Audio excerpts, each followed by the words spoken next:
and how they leave everything on the line because they have a leader out over there that goes out there and does that every single week. And whenever you go up against the best, it brings the best out of you. And to go up against someone that you have a friendship with off the field as well, it's just like a brother or anything else. When you compete, you're going to compete. But when you're off the field, you're going to joke around and have fun too. So, I mean, it's a competition that both of us want to win. But to know it's another good dude on the other side of the field is always fun.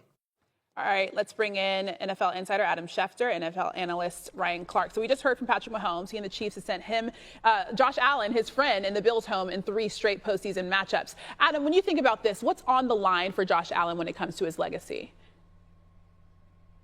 Well, quite a bit here, obviously, because he's never beaten Patrick Mahomes in the postseason. And for Josh Allen to be viewed as the type of quarterback that he wants to be, everybody knows how great he is. But Peyton Manning didn't become Peyton Manning until he beat Tom Brady in the postseason, fair or not.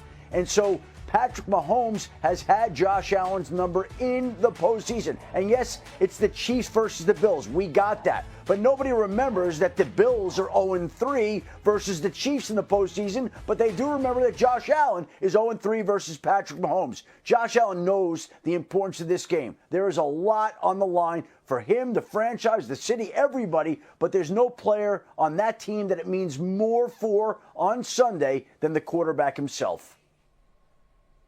Yeah, I think when you look at Josh Allen, what's on the line as it pertains to legacy is actually beginning one. We all know how good Josh Allen is. We know that he's one of the best football players that's in the NFL right now, but a legacy can't start until that legacy is attached to winning and winning in the big games. These highlights you're showing from the 2021 AFC Championships was Josh Allen at his very best, at the top of his peak potential, but he didn't get the win because Patrick Mahomes was able to execute down the stretch for his team, and that was when the legend of Patrick Mahomes began to grow and be something that we mentioned in names like Tom Brady and Joe Montana. And so for Josh Allen, it's his opportunity to be mentioned in that same conversation as an AFC champion, which sets him up to win the biggest game of his entire career. Okay, RC, you just mentioned this, Patrick Mahomes' legacy, and you mentioned the fact that there's been so many comparisons between Mahomes and Tom Brady, who has 7 Super Bowl rings. We know Mahomes has 3,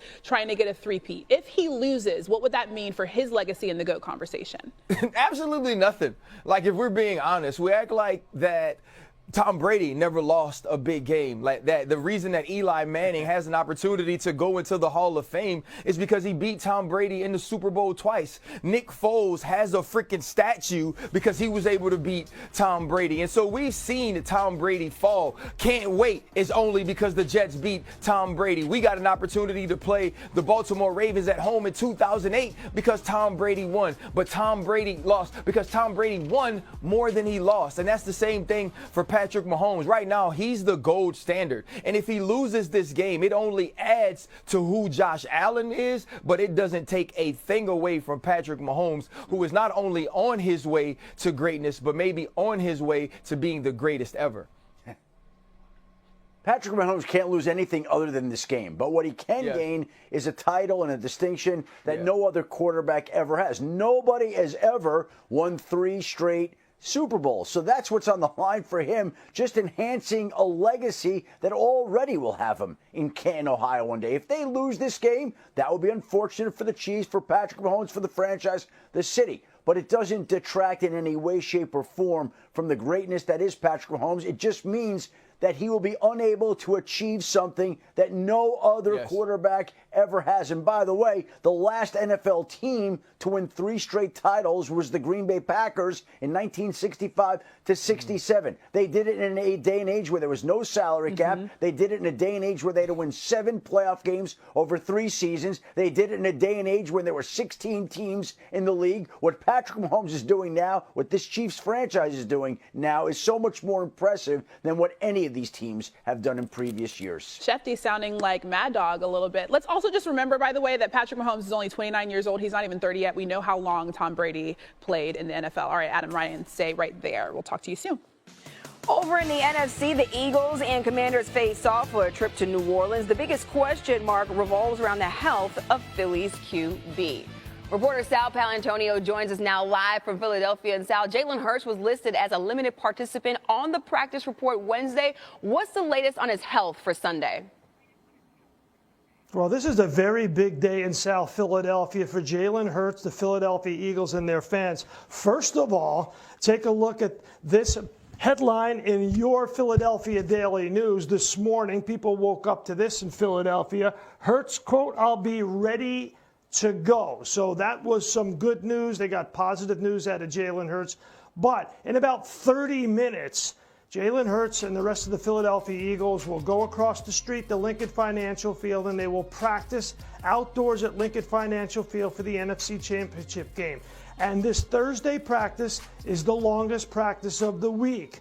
This is the one where he will really test that left knee.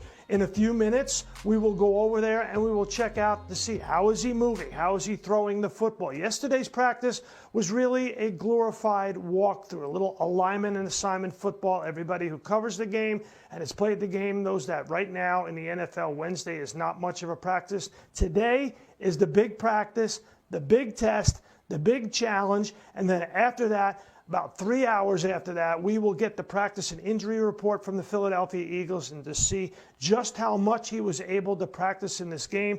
But as the headline says, he's going to be ready to go. By the way, Ryan Clark, how about frickin' statue for Nick Foles? Everybody around here loves that statue. Everyone does love that statue. And just as you mentioned, practice beginning in about 30 minutes. We'll bring you all the updates on Hurts once he takes the field. Sal, thanks so much for the insight. I love that. All right, back with Adam Schefter and Ryan Clark. So, Ryan, based on what you just heard from Sal and what we saw from the Eagles offense against the Ram, what is your level of concern for Philly being able to move the ball against Washington? I mean, my level of concern is high because when you go back to that second game and you see the way the run game of the Philadelphia Eagles was operating at a high level against the Washington Commanders, the threat of Jalen Hurts as a runner was huge, but also his ability as a runner. And then you move to the second half of that game, and the Washington Commanders seem to be able to key in on the run game of Saquon Barkley and the Philadelphia Eagles. And so Kellen Moore's willingness to put the football in Jalen Hurts' hands and also his ability to do so will be huge because that opens up so many rushing lanes for someone like Saquon Barkley as well and gives A.J. Brown and Devontae Smith one-on-one matchups and man-to-man coverage because people have to stack the box. Okay, Adam, I want to ask you about Washington. They're going to be without their guard Sam Cosmi, who tore his ACL on Saturday. What can you tell us about how they're game planning without him? Well, that is not a simple thing to have to overcome because he was arguably their best offensive lineman, and he often probably would be matched up against Jalen Carter. So good luck trying to replace somebody trying to block him. But if you're looking at somebody, Trent Scott would seem to be next up on the depth chart. Trent Scott is a journeyman. He's not Sam Cosmi. Sam Cosmi has been their best offensive lineman, and Jalen Carter has been a dominant force at the defensive tackle position. This will be one of the biggest challenges that the Commanders face on Sunday amongst a series of them, trying to figure out a way to slow down Jalen Carter, which teams have struggled to do all season long, and now they're going to have to do it without arguably their best offensive lineman. Okay.